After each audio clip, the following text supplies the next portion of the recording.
लोकप्रिय नेतृत्व स्थानिक आमदार जितेंद्रजी आवाज साहेबांना सगळ्यांचे जोरदार आहे.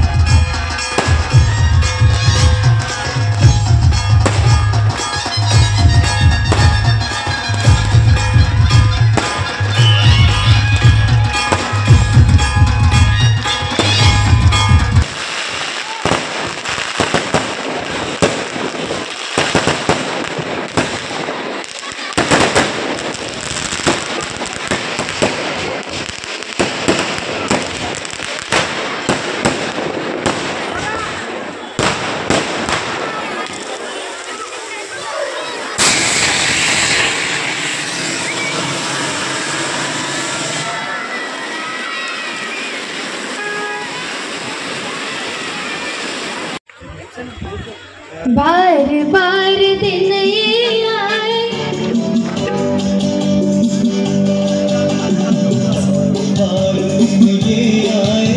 दादा बंद करते पक्के उचल. ये आए बार बार दिल ये गाए, अब जियो साथ ही हमारी है आरज़ू. अरे हे म्यूजिक बंद कर ना बाबा. हाँ जा. बार बार दिन ये आए, बार बार दिन ये आए, आप जियो हजारों साल ये हमारी है आरज़ू. हैप्पी बर्थडे ताई, हैप्पी बर्थडे टू यू ताई, हैप्पी बर्थडे डियर कशिश ताई, happy birthday to you, happy birthday to. नेते माननीय श्री जितेंद्र आवाज साहेबांचा सन्मान आयोजक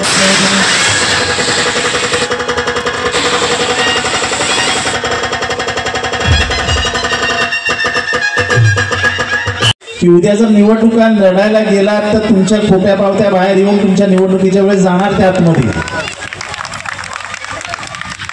म्हणजे तुम्ही इलिगल पाण्याची कम्युनिकेशन स्वतःच्या नावावर दिली, इलिगल घराच्या पावत्या तुमच्या नावावर आहे.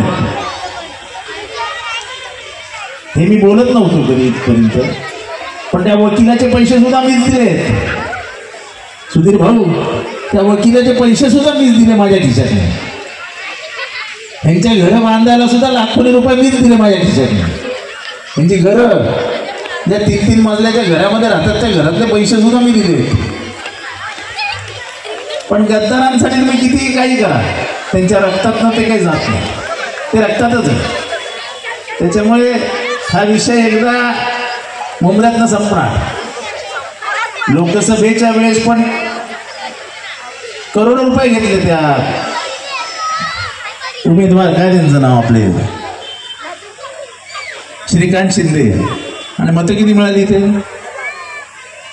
आणि ठीक आहे, मी समजतो मुसलमानांनी मतं नाही दिली, हिंदूंनी कुठे दिली,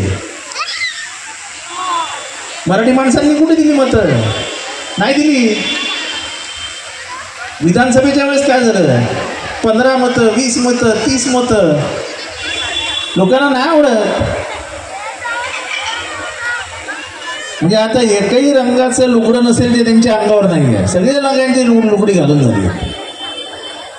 आता जाऊ द्या, आपल्याला राजकीय दृष्ट्या आता हा खेळ पैठणीचा हा महिलांसाठी आहे, हा पुरुषांसाठी नाही आहे. त्याच्यामुळे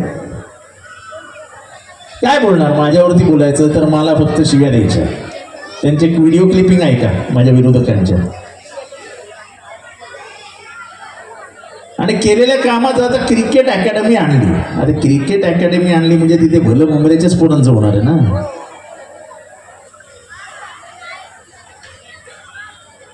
आणि खेळाचं मैदान राहिलं नाही, खेळाचं मैदान आणणार, तो शब्द आहे मुंबईकरांना माझा. जर 5 एकरमध्ये मी मुंबईमध्ये क्रिकेट अकॅडमी आणू शकतो तर पुढच्या तिकडच्या काही महिन्यामध्ये इथे क्रिकेटचं मैदान येणार. ते क्रिकेटचं नसतं, ते मैदान असतं. अरे तुम्ही घरं इलिगल बांधून ठेवली तेव्हा तुम्ही कधी विचार केला नाही? तुमच्या त्या नगरामध्ये तुम्ही 14 इमारती बांधल्या तेव्हा कधी विचार केला नाहीत की थोडंसं आपण लिगल कडे पण झुकूया म्हणून? आणि आज जेव्हा इलिगल बिल्डिंग पाडल्या जात आहेत, ज्या सरकारमध्ये तुम्ही बसले आहात त्या सरकार काय झोपलंय का तुमचं? आमच्या वेळेस जेव्हा इलिगल बिल्डिंग पाडण्याचा विचार आला तेव्हा आमच्या सरकारमध्ये नसतानाही एकही बिल्डिंगला हात लावून नाही दिला मी. प्लस कुठनं ते डायगरचा नाका आहे ना, म्हणजे तो शेवटचं टोक, तिथे एक बिल्डिंग पाडत होते. तिथपासनं ते इथपर्यंत एकाही बिल्डिंगला गव्हर्नमेंटला हात नव्हता लावू दिला आम्ही. इथे तर दररोज लोक बेघर होत आहेत. कुठे आहे तुमचं सरकार? लोक रडतायत ढसाढसा. कुठे आहे तुमचं सरकार?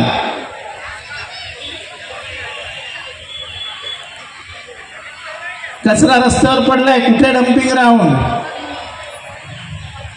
फक्त प्रश्न काय, जितेंद्र आव्हाड कुठे? अरे डम्पिंग ग्राउंड तुम्ही द्यायचंय, महानगरपालिकेने डम्पिंग करायचंय. डम्पिंग काय जितेंद्र आव्हाडच्या घरात नाही होणार आहे. तुमच्या घरातला कचरा तुम्ही रस्त्यावर टाकता, तो जातो कुठे हे तर सांगा आम्हाला. तुमच्या घरातला कचरा तुम्ही रस्त्यावर टाकता, तुमच्या घरातला कचरा जातो कुठे? ठाणे महानगरपालिकेने डम्पिंग ग्राउंड दिलाय का मुंबऱ्याला? हा प्रश्न मी वारंवार विचारतो. आज हाच प्रश्न कळव्यामध्ये उपस्थित होतोय. कळव्यामध्ये कचऱ्याचे ढीग साठले, कारण ठाणे महानगरपालिकेने कधी डम्पिंग ग्राउंडचा विचारच केला नाही. नुसत्या बिल्डिंगी बांधा, नुसत्या बिल्डिंगी बांधा, नुसत्या बिल्डिंग, पाणी येणार कुठून? कारण आम्ही धरणच बांधलं नाही. कधी शहराचा सर्वांगीण विकास केला पाहिजे आणि सर्वांगीण विचार केला पाहिजे हे कधी आमच्या मनातच आलं नाही. फक्त पैसे कमवणे हा एकच उद्देश असेल तर शहराचा विकास होणार कसा? आज आम्हाला अभिमान आहे की ज्या मुंबऱ्यामध्ये 1800 आणि 1500 घर विकलं जायचं त्याच मुंबऱ्यामध्ये आज 6,500 आणि 7,000 घर विकली जात आहेत.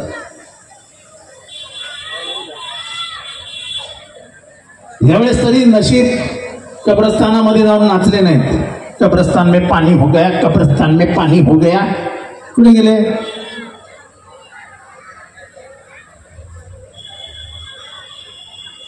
भ्रष्टाचार झाला तो MM व्हॅलीचाच रस्ता ना, त्याच्यासारखा रस्ता अख्खा मुंबऱ्यात अख्ख्या ठाण्यात कुठे नाही. इतका सुंदर रस्ता बनवला. आज अमित गार्डन पासून स्टेशन पर्यंत येताना कसा रस्ता आहे? कसा बनला तो? का नाही तुम्ही बनवला? अरे काहीतरी प्रोजेक्ट दाखवा ना, आम्ही केला म्हणून. बोट दाखवणं फार सोपं असतं. हा हा हा अरे पण काही तुम्ही केलं असं काहीतरी दाखवा.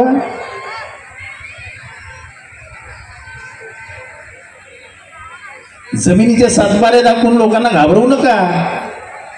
कोण कोणाला घाबरत नाही आता. आणि त्यामुळे माझी महिलांना विनंती आहे की बंद करा, आता बस करा.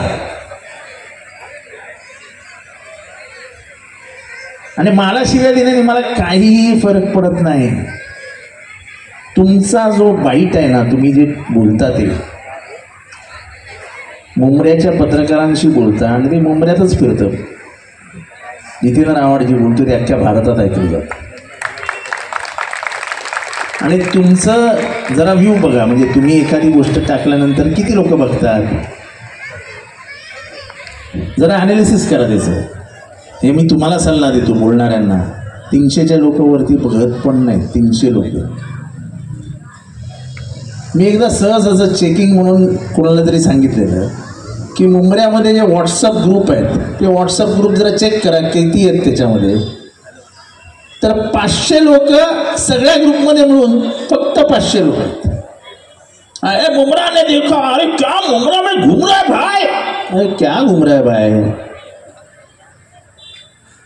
मुंबरा में कुछ नहीं घूम रहा है भाई. मुंबरा में एक ही चीज घूम रही है, विकास किया तो जितेंद्र आव्हाड ने किया, बाकी कुछ नहीं घूम रहा है. तुम्ही कितीही बोंबला, तुम्ही कितीही सांगा, मुंबरा में कुछ नहीं बदलता है. आपल्या डोळ्यात देखत झालेला बदल हा प्रत्येक माणसाला दिसतो. प्रत्येक झालेला रस्ता तो पायाखालनं जात असताना प्रत्येक माणूस अनुभवतो. अरे मला तर आश्चर्य वाटतं सुधीर कधी कधी की हे मोकळं मैदान यांनी मोकळं सोडलं कसं.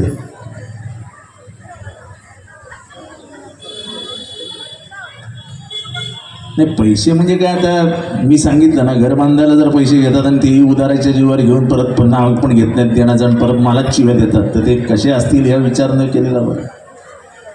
आणि म्हणून मी पहिल्यांदाच तुझी माफी मागितली की तू जर ती केस मी नसतो तर तेव्हाच ती निवडणूक रद्द होऊन तू नगरसेवक झाला असता, कारण दुसऱ्या क्रमांकाच्या माणसाला नगरसेवक करायचंच असतं. तेव्हा माझ्या चुकीची माफी मागून तुला यावेळेस निवडून आणण्याचंच या दृढ निश्चयावरतीच आम्ही आलोय. आणि बरं झालं तुम्ही सगळे कुटुंबीय इथे उभे आहात, म्हणजे उद्या मलाच तिकीट पाहिजे तुलाच तिकीट पाहिजे हा वाद नाही, कोणाला गेलं तरी चालेल. बरोबर आहे ना माहीत, कोणालाही द्या पण 4 मजबूत उमेदवार देऊ, 4 काम करणारे तुम्हाला उपलब्ध असणारे उमेदवार देऊ. येऊरला जाऊन टाक टाक टाक टाक करणारी माणसं नको. कळलं असेल ना, टाक टाक टाक टाक म्हणजे काय, माहीत तू बोलत नाही आहेस. नाही मी नाही बोललो पत्ते खेळणार, पत्ते नाही म्हणत त्याला जुगार म्हणतात, जुगार. घाबरलेल्या लोकांनी सत्तेचा वापर करत जे राहुल गांधी म्हणतो ना मतचोरी, म्हणजे एका सक्षम माणसांची मतं कापूनच टाकायची, याचं नाव आता निवडणुकी यादीतच नाही. आणि ह्यांना वाटलं आता नाव कापलं, हा आयत्या वेळी येईल फॉर्म भरायला तेव्हा यादीचं नाव शोधायला जाईल तेव्हा यादीचं नावच नसेल. ही मतचोरी ही मुंबऱ्यामध्ये खूप झाली आहे. मुंबऱ्यामधनं अनेक जणांची नावं कापली गेली आहेत. अनेक जे मराठी मतदार आहेत, मतदान करणार आहेत, किंवा राहुल गांधी, शरद पवार, उद्धव बाळासाहेब ठाकरे यांना मतदार करणार आहेत, ते नावं कापण्याचं काम सत्तेचा वापर करून केला जातोय. मी इथल्या इलेक्शन ऑफिसरना सांगू इच्छितो, हे काम करू नका. आतापर्यंत इलेक्शन ऑफिसरच्या तोंडाला काळं फासला इतिहास नाही, पण तो फासण्याची तयारी आहे. काही होत नाही, काळं फासलं ते एक केस पडते फक्त, पण अन्याय सहन करणार नाही. आम्ही चोरी पकडलेली आहे. नाव घेऊन सांगतो, सुधीर भगतचं नाव विधानसभेला आहे, लोकसभेला आहे, 3 वेळा नगरसेवक आहे. त्याचं नाव कसं काय कापलं जातं? त्याचं नाव याच्यासाठी कापलं गेलं की आपल्या समोर आला तर आपण ह्यावेळेस गाळात जाऊ. वशिला असं की नाव कापण्यासाठी फॉर्म नंबर 7 भरावा लागतो. फॉर्म नंबर 7 वरती सुधीरची सही पाहिजे किंवा कोणाची तरी सही पाहिजे. फॉर्म भरल्यानंतर त्याच्या घरी जाऊन बघावं लागतं की नाव कापले ते खरं आहे का, तो माणूस आहे की नाही. काहीच तपासणी नाही, डायरेक्ट नावच कट. आणि एक गुप्त गोष्ट आहे, सगळी घरातली नाव आहेत आणि गुप्त गोष्ट आहे. हे मी सांगतोय ना, हे कोणालाही माहीत नाही आहे. ज्यांनी कापलंय त्याला माहिती आहे आणि त्या अधिकाऱ्यांना माहिती आहे. पण मी अधिकाऱ्यांना सांगतो, काही गुप्त राहत नाही. तुम्ही चोरी केली आहे, तुम्ही हलकटगिरी केली आहे आणि तुम्ही कोणाचे तरी पैसे घेऊन सुधीरचं नाव कापलंय. इथल्या मतदारांच्या घराघरात हे गेलं पाहिजे की सुधीरचं नाव कापण्यासाठी कसा प्लॅन, कसा कट रचलाय. अशा कटानी वगैरे नाही जिंकता येतो. हे आमचा महापौर झाला 2012 साली तुमची बायको जर विकत्या बसमधनं पळून गेली नसती तर. म्हणजे तुमचा इतिहास गद्दारीचा किती जुना आहे बघा. 2012 साली तुम्ही आमच्या तिकिटावर निवडून आले आणि लोणावळ्याच्या इथं बसमधनं उडी मारून पळून गेले. कोर्टातनं नगरसेवक बंद केलं असतं तेव्हा माझ्या पायावर येऊन पडले की जाऊ द्या जाऊ द्या जाऊ द्या, माफ करा, जाऊ द्या जाऊ द्या जाऊ द्या. आम्ही पण येडे लोक असे आहोत ना. केलं माफ, नाही तर तेव्हाच कोर्टाने 6 वर्षासाठी घरी पाठवलं असतं. पण भगवान के घर में देरी अंधेर नाही. कसं पकडले गेले सुधीरच्या बाबतीत. सुधीर जर तसंच राहिला असता तर सुधीरला समजलंच नसतं आणि फॉर्म करताना सांगितलं अरे बापरे हे बघ काय रे, तुझं नावच नाही, गेला सुधीर. पण देवाने दरवाजा उघडला आणि निवडणूक आयोगाला माहित नाही की बातम्या बाहेर जाता आहेत. पुढच्या ह्याच्यावरती पत्रकार परिषद घेतली जाईल आणि उभ्या महाराष्ट्राला हे दाखवलं जाईल. 3 वेळचा नगरसेवक, विधानसभेला मतदान केलंय, सगळ्या चिठ्ठ्या आता त्या सगळ्या घरच्यांची नावं आहेत, घरच्यांचा पत्ता आहे, नेमका ह्याचंच नाव काय होतं. ह्याच्यामध्ये कोणीतरी चालबाजी केली आहे आणि याच्यात निवडणूक आयोग सामील आहे हा जाहीर आरोप मी मुंबऱ्यात करून जातोय आणि ह्यालाच वोट चोरी म्हणतात आणि याचा भक्कम पुरावा भारतात आम्ही पहिल्यांदा देतो की हा घ्या. आयत्या वेळेस नाही, आधीच सांगतोय, 2 महिने आहेत अजून निवडणुकीला, तेव्हा त्या आधीच सांगून जातोय की बघा हा घ्या पुरावा. आणि हे मला मी म्हणजे विसरलेलो आहे सांगायचं, पण हे मला सांगायचं काय ते जरा अख्ख्या म्हणजे मुंबऱ्यात कळू द्या की मतचोरी कशी झाली. आणि सगळ्या नगरसेवकांनी जागेवर जाऊन बघा तुमचं नाव आहे की नाही आधीत.